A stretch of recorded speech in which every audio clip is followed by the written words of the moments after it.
Paul was searching for food when suddenly the air raid siren blared. He immediately ran outside, crossing the streets. He quickly took cover when danger arose, staying away from the bombs. As the city was engulfed in smoke and flames, Paul arrived at an abandoned house on the outskirts, where he was reunited with his sons. 15 years later, Paul's sons had grown up.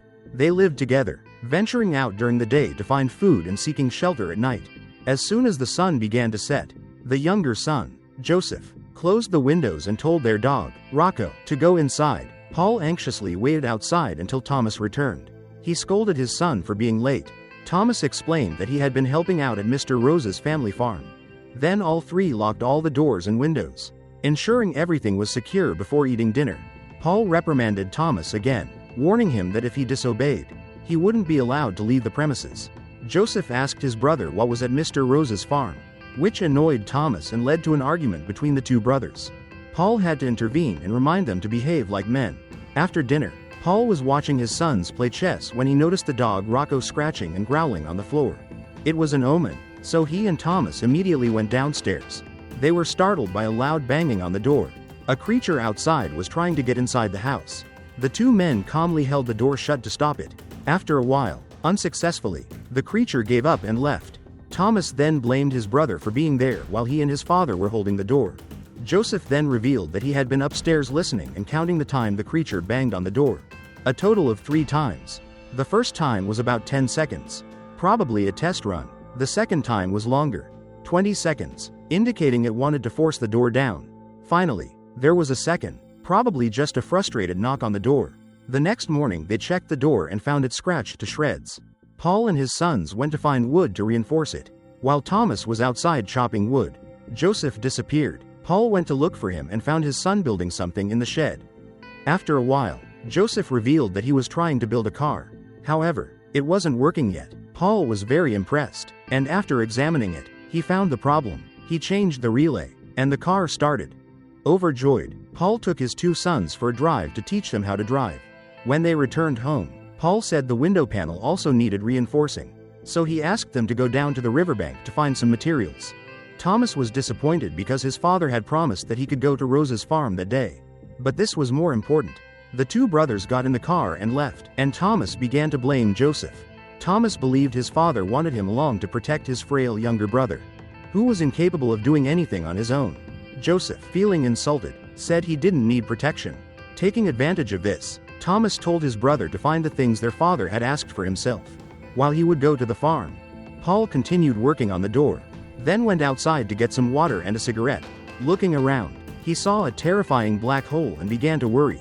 Joseph obediently followed his father's instructions, going down to an old ship to search for things. There, he was swarmed by insects emerging from a pile of rubbish, forcing him to quickly leave. Only Thomas was free to go to Rose's farm. Initially, he used the excuse of continuing to repair the sheep pen, but in reality, it was to meet their daughter, Charlotte. The 2 young people fell in love and began strolling out into the woods. This was the furthest place Charlotte's father allowed her to go. They were playing a game, and within 10 seconds they had to summarize what had happened to the earth. Charlotte thought that infected insects caused the apocalypse. Thomas said it was because of a purple cloud that covered the entire sky. Anyone who inhaled its gas would turn into a werewolf. Of course, these were just incredibly crazy theories, as they had only heard about it and had never experienced the disaster. The sun was about to set, so Thomas had to go home. Charlotte asked him to let her hug him for another 10 seconds, and they both tried to count as slowly as possible. Paul began to worry that his 2 sons hadn't returned by this time. Joseph had trouble with his car when it wouldn't start. Remembering his father's method, he tried again and luckily succeeded. Thomas, meanwhile, ran as fast as he could, crossing the forest, but slipped and fell into a deep ditch. Joseph arrived at the meeting place but waited in vain for his brother. He decided to return home to inform his father. Upon hearing the news, Paul told Joseph to lock himself inside until morning. Then he and Rocco went to look for his son. Thomas was only slightly injured in the head and gradually regained consciousness. He used his lighter to look around and was horrified to see a monster nearby. The monster's cries attracted Paul's attention, and he immediately ran in that direction. Thomas used his knife to stab the monster's hand, successfully driving it away. As he retreated, he was attacked by another one. It grabbed his face, trying to drag him to the surface. Fortunately, Paul arrived in time to save him. He and Rocco made their way down below with Thomas. Running through the forest to get home was too dangerous, so they all decided to stay inside and wait for sunrise. Then they would find rocks to block the entrance. Joseph stayed home and sat right in front of the door waiting for his father and brother. He fell asleep, unaware that a monster had managed to unlock the door. Through the small hole, it slowly extended its arm towards Joseph. After making sure he was asleep, it opened the door and entered. However, this was Joseph's trap. The monster was captured. Back at Paul's place, they realized the creatures were trying to approach from underground. Unable to stop them, Paul decided to create a small explosion to repel them.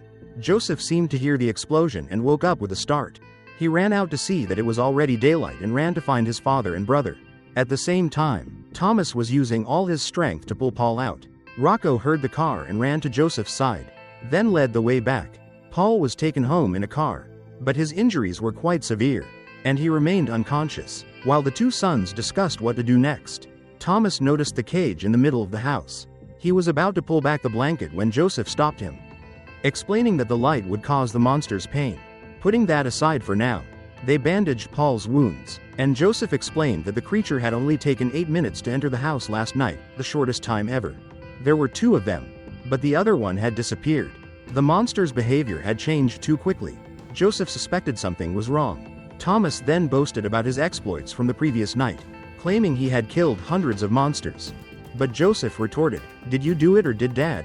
Thomas then decided to kill the creature trapped in the cage to prove himself, despite Joseph's objections, as he wanted to study it. During the struggle, the monster escaped from its cage and hid under the bed, forcing the 2 brothers to cooperate with Rocco to kill it. Joseph took the monster's carcass to the barn for study but still couldn't find any new information. Thomas then suggested taking their father to the Rose family's farm, as the conditions there were better and they would have plenty of medicine. Joseph hesitated but eventually agreed, and they went to the farm. However, upon arrival, the Rose family said they didn't have enough medicine and refused to take in someone so severely injured. Charlotte tried to help but to no avail. Nevertheless, her parents agreed to let Thomas stay, thus reducing one mouth to feed for Paul and Joseph. Hearing this, he immediately left, and Thomas chased after him, resulting in a fight between the two. Joseph said his brother only did what he liked without thinking about the consequences, and now their father was in critical condition. Thomas, enraged, tried to strangle Joseph but still retained some sense of reason. Joseph immediately got into the car and drove his father back home.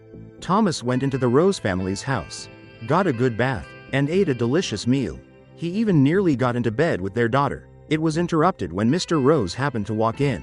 On the way home, Joseph saw the sheep running away in panic, and there was dust everywhere, meaning the monsters were moving underground.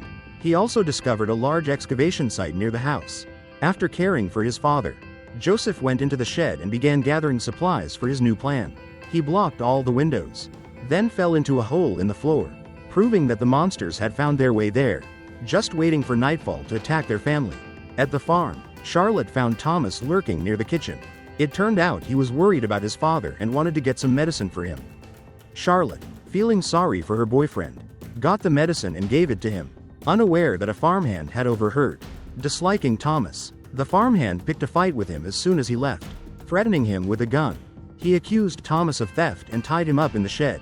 All the farmhands were there, determined to shoot Thomas in the leg, but just as the gunshot rang out, the monsters appeared. Inside the house, Mr. and Mrs. Rose were awakened by the noise. Mr. Rose lit a candle and went to investigate, but before he could, he was attacked by the monsters. Candles fell to the floor, igniting the curtains. Her husband tried his best to stop it, allowing her to escape and save Charlotte, but it was too late. It was right in front of Mrs. Rose, its mouth snapping repeatedly as if to show off its power. But it had another mouth on its body, and it used that to devour Mrs. Rose. Charlotte also woke up, slowly walked to the door, and saw blood on the floor. When she checked, she was horrified to see the monster devouring her mother. In the shed, those inside were trying to escape, but one by one they were all devoured. Thomas tried to break through a wooden plank to get out. A monster was right in front of him, but luckily Charlotte appeared in time and shot it down. Only 2 people survived and ran out into the yard, seeing everything engulfed in flames. Now there was only one place to go, Thomas's house. Back there, Joseph placed many things to block the hole, also to signal when the monsters arrived. He checked on his father's condition before preparing to fight. The hole in the door suddenly opened, But it was only Thomas and Charlotte. The two successfully ran through the forest in the dark night. Safe and sound, the two brothers talked, Thomas admitting his mistake, while Joseph said he couldn't possibly do anything alone. Just then, Paul woke up, but his wounds were too severe to sit up. Joseph recounted the situation to his father. He took some medicine and said there was only one way: to fight. Joseph explained his plan. He took all the gasoline he could find in the shed and dragged an old freezer into the house. Thomas and Charlotte added some wooden planks to block the passageway, while Joseph poured gasoline on the furniture in the house. He also made a detonator, which would last about 10 minutes, aiming to lure as many monsters as possible to the house and blow it up while his family hid in the freezer. The monsters emerged from underground. One of the monsters emerged from the chimney, slowly approaching Paul, who was resting in bed. Everyone worked together to hold them off. Thomas stabbed one in the head. Then Charlotte blew another to pieces. The freezer was pulled inside just as Paul emerged, his face covered in blood. The monster that had crawled out of the chimney had probably been dealt with. Paul took Charlotte's gun and shot at the monsters below. There were too many of them, and they gradually managed to get close to him. The floor in front of them collapsed, causing the monsters to fall back down. Those that tried to climb over were neatly dealt with by the three young people. Seeing this, Paul felt somewhat relieved, seeing that his children were strong enough. They all then ran to the freezer. But Paul chose the opposite approach, closing the door to buy more time. Thomas knew this was the only and best way, so he advised his brother. And then all three, along with their dog Rocco, went inside the freezer. The monsters grew larger, swarming into the house, and then a loud explosion rang out. The freezer shook violently. When the shaking stopped, they all went outside, desperately searching for Paul, but instead, they found another monster, still alive and quite numerous. So they climbed into the car and fled. The monsters formed a wheel of fire, chasing closely behind. Charlotte waited until they were close enough before pulling the trigger. Shattering their connection, they successfully escaped, and when they stopped the car, they were surprised by the stars in the sky.